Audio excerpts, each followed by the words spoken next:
एक कहावत आपने सुनी होगी, फिल्में भी देखी होंगी।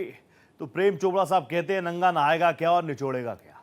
कर्ज के बोझ तले पाकिस्तान में एक तरफ आवाम करा रही है, दूसरी तरफ सरकार और फौज की मौज है। पाक सरकार आईएमएफ के बेल आउट पैकेज के लक्ष्यों तक को पूरा नहीं कर पाई। पाकिस्तान की कंगाल हो चुकी अर्थव्यवस्था पर देखिए हमारी एक खास रिपोर्ट। नंगा नहाएगा क्या, निचोड़ेगा क्या। भूख, गरीबी और लाचारी, आतंकिस्तान की जेब खाली, रक्षा व्यय में 20% की वृद्धि, आवाम के खर्चों में 7% कटौती।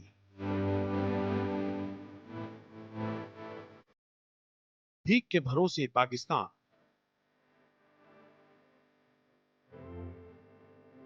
लक्ष्यों को पूरा करने में नाकाम। फौज के साए में पिसता पाकिस्तान, आतंकवाद को बढ़ावा देने के चक्कर में पाकिस्तान पूरी तरह से बर्बाद हो चुका है। आवाम के नाम पर भीख मांग कर पैसा इकट्ठा करने वाला पाकिस्तान, उसका इस्तेमाल भूख और बेरोजगारी को दूर करने के बजाय आतंक को बढ़ावा देने में कर रहा है। इसी का नतीजा है कि पाकिस्तान की अर्थव्यवस्था लगातार पटरी से उतरती जा रही है। सरकारी नीतियों पर फौज की बढ़ती दखलंदाजी के कारण आवाम पिस रही है। पाकिस्तान की अर्थव्यवस्था पर सैन्य जनरलों की बढ़ती पकड़ के कारण देश में बढ़ती गरीबी और बेरोजगारी के बीच संसाधनों का इस्तेमाल मुख्य रूप से रक्षा खर्च के लिए किया जा रहा है। शहबाज शरीफ सरकार की नाकामी, नीतियों और संस्थागत सुधारों में कमी ने हालात को और ज्यादा बिगाड़ कर रख दिया है।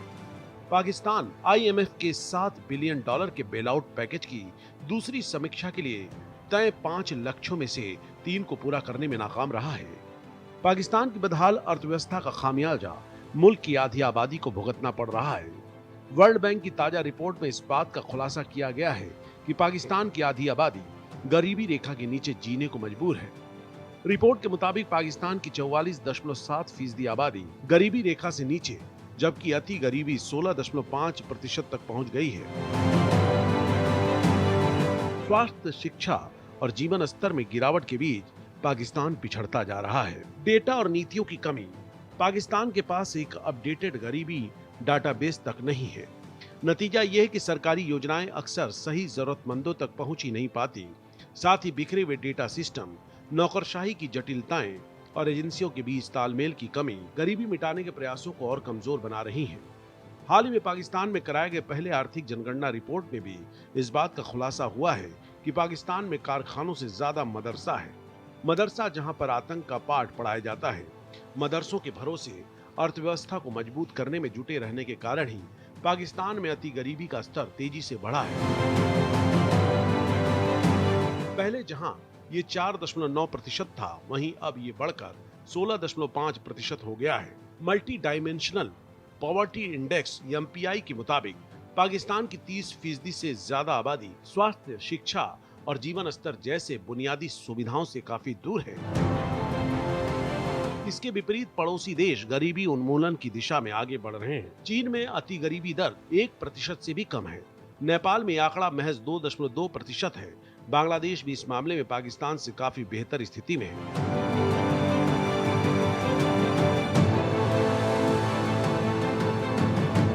पाकिस्तान में चुनी हुई सरकार जरूर है, लेकिन सत्ता की चाबी असल में फौज के हाथ में है।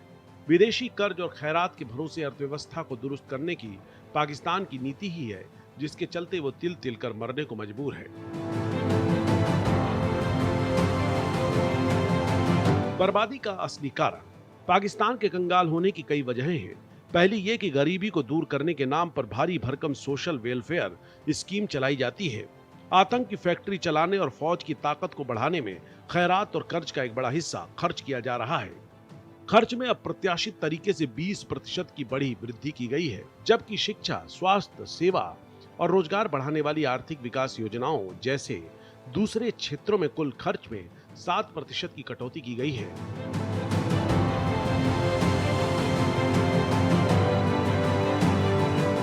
संकटग्रस्त अर्थव्यवस्था आईएमएफ के कर्ज पर निर्भर है। फिर भी ऐसा लगता है कि सेना टैंक और हवाई जहाज जैसे हथियारों पर खर्च करने से नहीं बच रही है। ये महज इत्तेफाक नहीं है कि हाल के वर्षों में पाकिस्तान की प्रति व्यक्ति आय स्थिर हो गई है और कभी कभी कम भी हो गई है, जो बढ़ती आर्थिक समस्याओं को दिखाती है। पाकिस्तानी सेना अब special investment facilitation council of Pakistan में अहम भूमिका निभा रही है।